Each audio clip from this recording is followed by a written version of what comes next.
On June 1st, we did the original performance of Conundrum. Here we are for the Encore, introducing Harriet Robinson. The alarm sounded and I jumped out of my skin. That's always a terrible way to wake up, shaken and stirred. Fear pulsating through my loins. No time to tally, I trekked downstairs for the morning cup of joe and take my hormone pill. It's a bitter pill, indeed. I swallow a bunch of vitamins in a big handful. Somehow they make it down my esophagus with a gulp of water. My esophagus is like my sphincter. It has a tendency to squeeze too hard. I sit on the sofa to watch the morning news and wait to be tortured. It's another day in Colorado in the life of coronavirus. I wait patiently for a come-to-God moment, but it doesn't come. So I get something to eat. These days I'm always hungry. Always. I cannot get enough food down my gullet. I don't know why I feel so deprived of food. It's like I'm constantly filling up an empty well. My body is transforming into a jelly roll. My stomach and thighs are growing exponentially and with no end in sight. It's scary, but it doesn't halt me from the desire to eat. Fun fact.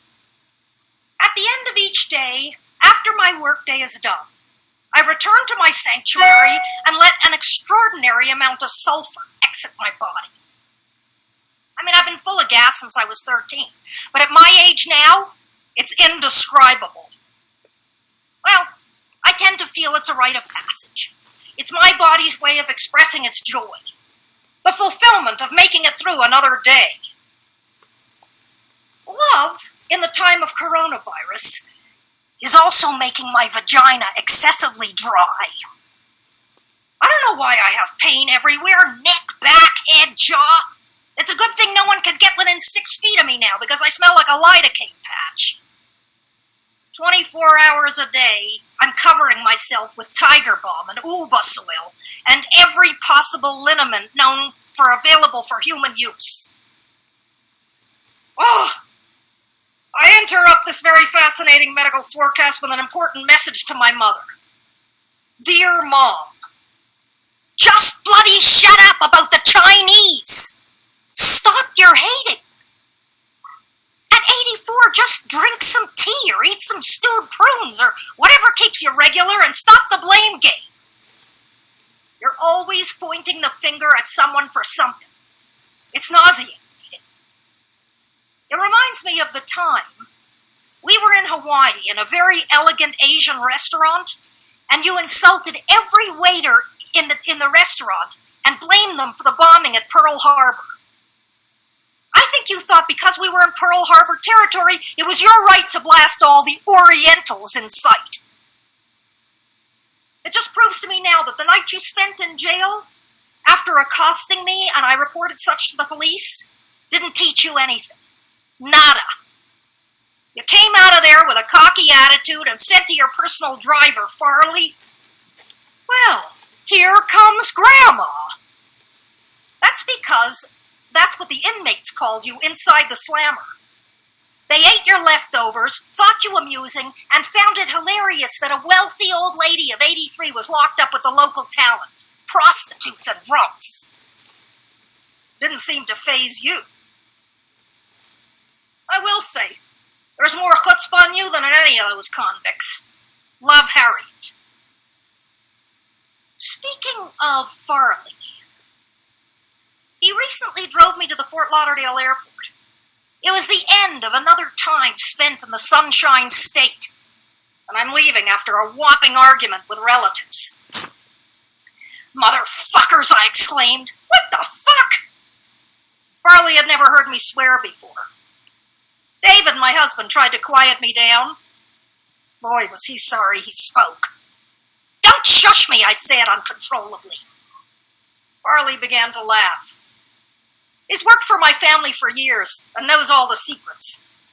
He's been driving my mother, Miss Charlotte, forever, and Mr. Manfred before dementia took him down. Farley told me that my dad cried like a baby when they drove him to the assisted living. My heart sank as I sat there. Farley regaled me with tales of delicious atrocities from all the lives of every member of my family, much to my heart's delight. It was like listening to a requiem by Mozart with words sung by Carol Channing. It's hard to reconcile my love for my parents with the knowledge of their bad deeds, but my father is slowly disappearing before me, and it hurts. Because he's kinder to me now than ever before, when he had full use of his faculties. Now that he's losing his memory, he loves me more. He talks to me like the daughter I am, not the one who didn't become an astrophysicist. It's a horrible irony. Now, he's gone from boss to bothersome. He can't even put his big tuchus in his chair in his old office without the resentment of his children, who complain he's in the way.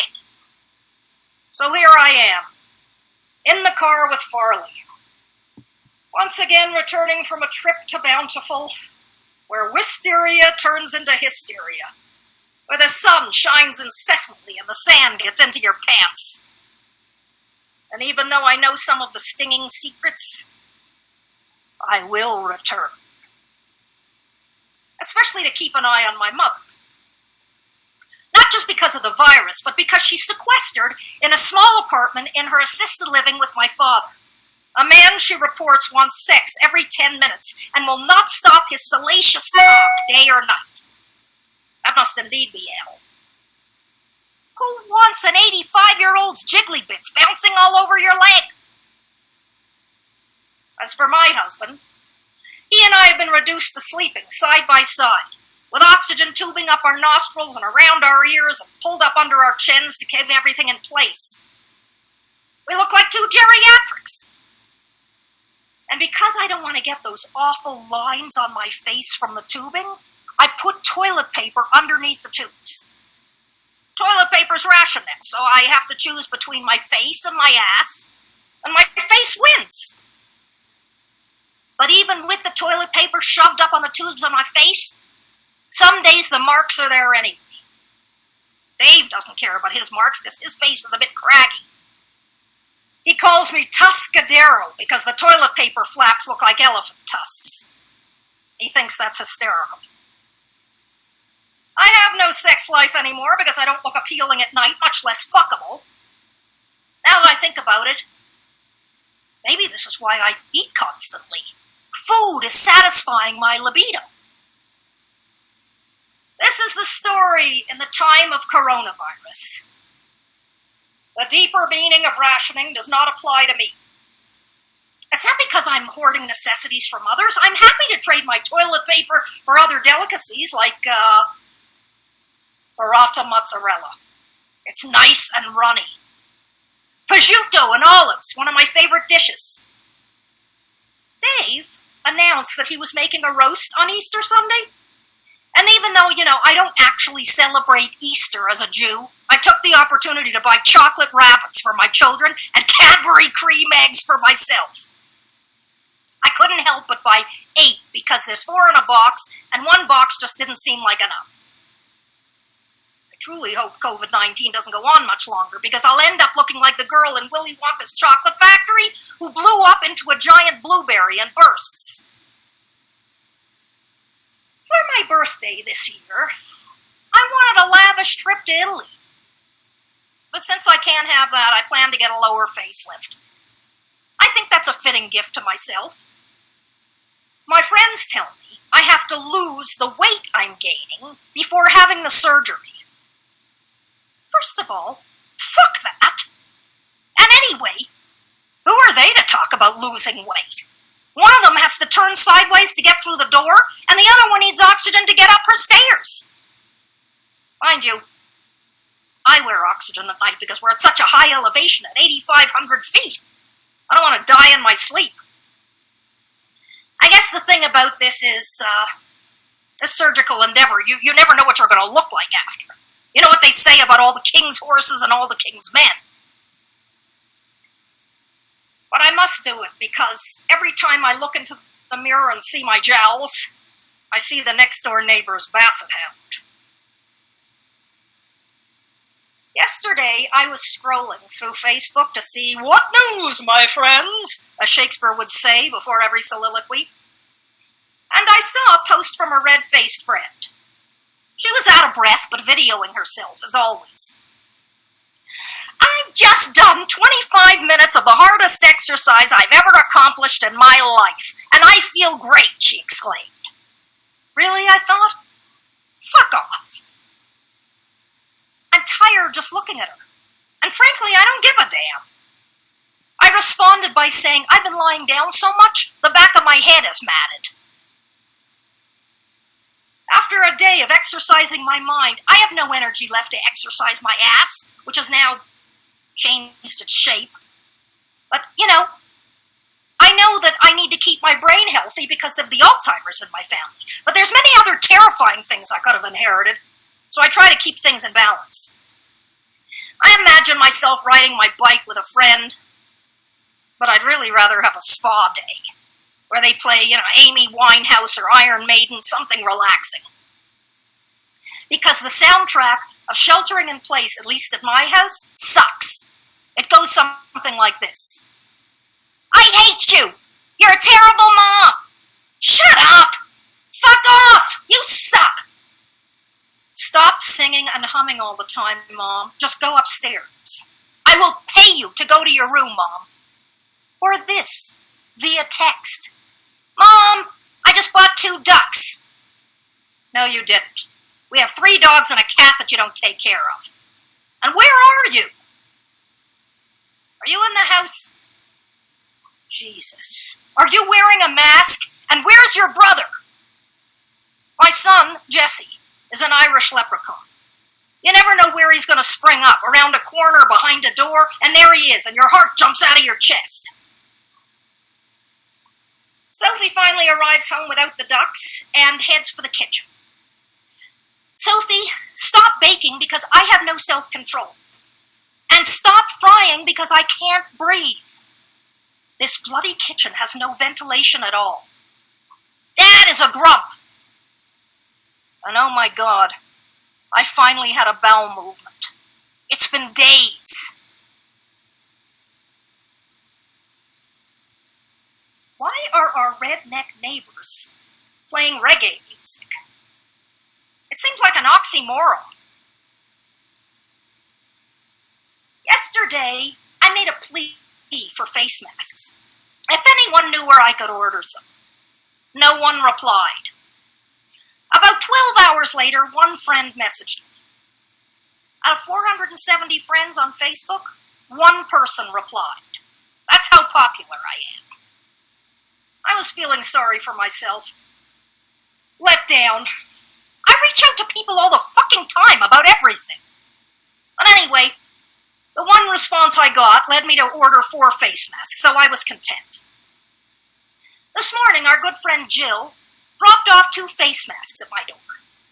They were my signature color and pattern, fuchsia and leopard. She waved to Dave at a social distance, and he waved back. When he came back in with the masks, I asked him who dropped them off. I don't know, he said. No idea. 2 people with a beagle, never seen them before. What? I said. When I looked at the stitching, I figured it had to be Jill. She's an expert sewer. I called her up. What do you mean he doesn't know who dropped off the masks? He looked right at us. We were standing 6 feet away. Anyway, he's probably going through something. Can't hear, can't see. What's next? Oh, there's always a little bit of mayhem going on in my life. It's like a bug flying around the room and they can't get out because all the windows are closed. Pull up the blinds, I always say. It's like a tomb in here. And open a window so we can get some fresh air. Breathing always feels restricted. I'm practicing breathing again to increase my lung capacity. The air is something out of my reach just outside the window. It's waving to me from the mountains. I'm over here, it says, from far away. If coronavirus hadn't moved in, I'd be far away. I'd be in New York City right now, rehearsing my one-woman show. Of course, My deepest fear is of fucking up my performance so badly that the audience throws mushy peas at my head. My greatest wish is that the audience roars with laughter and roses are thrown at my feet. Oh, such is the life of an actor, especially one past middle age. I hope, by the time the world opens up and I do that show, the crick in my neck and all my aches and pains will be gone so I can change costumes with accuracy and flair. Somehow, the fluids of my joints have stickiness to them, and I can literally hear my bones crack day and night. I'll have to lubricate my thighs with some kind of jelly so that the gown slides on and off with ease.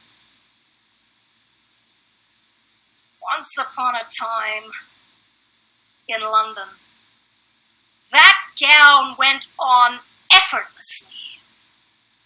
It was the costume I wore in Sweet Bird of Youth. Sequins from the neck down. It fit me like a glove. Perfection in shimmering gold.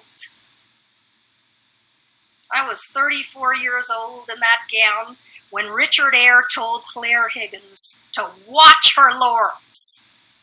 Here comes Harriet! It was the National Theatre, and the largest theatre I had performed in. 1,200 seats. All I could think about was the number of words I had to say during the course of 3 hours, and the soliloquy, and the stage business, and the fall down the stage. Oh, life is sure simpler now. I just dance in my living room. I duel with my dogs and my fencing swords. I dabble in the garden, killing everything that's green. I deliver a speech or two, and my children allow me to get a word in. The other thing I'm allowed to do is say the blessings in Hebrew when there's a Jewish holiday, and that's only because no one else can do that. My daughter's taken over the kitchen with her culinary delights, and my husband thwarts my attempts to do anything serious in the backyard. I had 3 plants hanging on the front porch that I watered, but the deer ate them and now they're dead. David calls me the Jewish gardener, as if to say, you know nothing about plants. Who does he think grew all those olive trees in Israel? Martha Stewart? So, New York City. My father bought an apartment in Murray Hill 20 years ago, and that's where I stayed last fall when I was rehearsing my show. I sat in the apartment, staring out the window at some of the bleakest buildings I'd seen in a long time. Wow, I thought. That's some view. I'm glad there was no balcony to jump off. I kept thinking of the movie Sorry, Wrong Number, which took place in Murray Hill. Barbara Stanwyck is a disabled woman, and she's in bed surrounded by her pills and crumpled tissues. She thinks someone is trying to break in and murder her. For hours, she calls on the phone for help. No one on the other end takes her seriously. Her husband, of course, is out of town having a dalliance, and he's put a hit on her. It's only a matter of time. The film has suspense, but by the end, you're just happy when she's put out of her misery, so you don't have to keep hearing, Murray Hill, 40098. Turns out she wasn't delusional at all. The relief of quieting a hysterical person is so satisfying. Why can't I quiet my mind? I think to myself in Murray Hill. I'm having another existential break. I thought about taking a hydroxyzine before my friend Beth, who's directing my show, arrived, but I'd never taken one before, and I didn't want to be caught drooling when she knocked at the door. I sit and ponder what's going on. I call my husband and he tells me, everything's fine, calm down. But there's no sunlight coming into the apartment. I realize the profound effect the lack of sunshine is having on me. It feels like England all over again. Those drab and dreary days. All I could do was stare out the window of my flat and feel depressed until the sun came out. Oh, What a relief when it finally did. In the meantime, I'm back in Colorado quarantining with my family. I love my kids to death, but they need to go back to school because I can't trust what they're up to most of the time. I don't know what goes on behind their doors, other than my son masturbating in rooms other than his own. My daughter, Sophie, a gifted artist since the age of 5, has been educating herself about serial killers for several years now, and even painting some portraits of them. As portraits go, they're pretty good. She could probably make some real money online if people wanted a recognizable serial killer on their wall. At 16, she certainly knows how to do business. She charges me, her own mother, exorbitant prices for her paintings, which I pay. When I complain, she tells me I'm getting the friends and family rate. So I wonder, is all this going to end up badly for me? Who can tell? A lot can happen inside someone's house during a pandemic. People get bored, and their minds wander into very dark places. Bad moods create havoc. I just don't want to end up being something boxed up in the basement. A quiet thing that sits around unattended until the scent of the place gives away a bad enough odor that alerts my neighbors. And judging by the awareness of my neighbors, I could be in that box a very long time. Dear coronavirus, you have put me into a slumber, a state of constant lethargy, an excuse to be tucked up in my bed that I share with 2 dogs who are enjoying their laziness and licking their privates. I'm constantly yelling, "Stop the licking!" at the top of my lungs, as if they care. I guess I'd lick myself too if I could reach. I might try now that I have nothing but time on my hands. One day feels like the next, so I may as well spice it up. My advice to you is shower often. People think because they're home, they don't have to shower. After 2 days, your tuchus starts to stink. The key is, if your underwear stinks, your tuchus stinks. Add a little oxygen to improve your love life. Not that that's working for me. And remember, just breathe.